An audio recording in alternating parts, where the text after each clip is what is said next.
Hello everyone, welcome back to Initial Solution. In this video tutorial, I will show you how to delete ChatGPT account. So let's get started the video.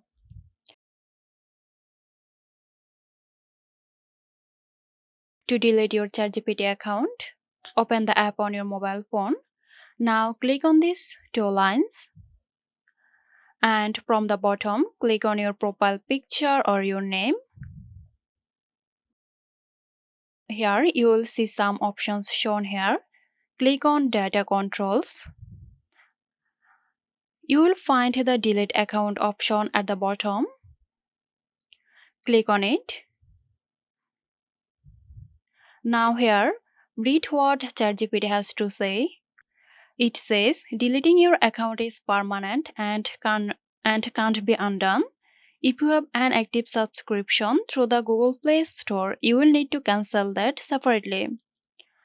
If you agree with this, click on delete account. Your account will be deleted. So there you have it. I hope this video helped you out. Stay tuned for more helpful tutorials here at Initial Solution. This video is sponsored by Zerosoft. Zerosoft offers graphic design, UI UX design, digital marketing and web development. Elevate your brand with Zerosoft today. For more details, check the description box.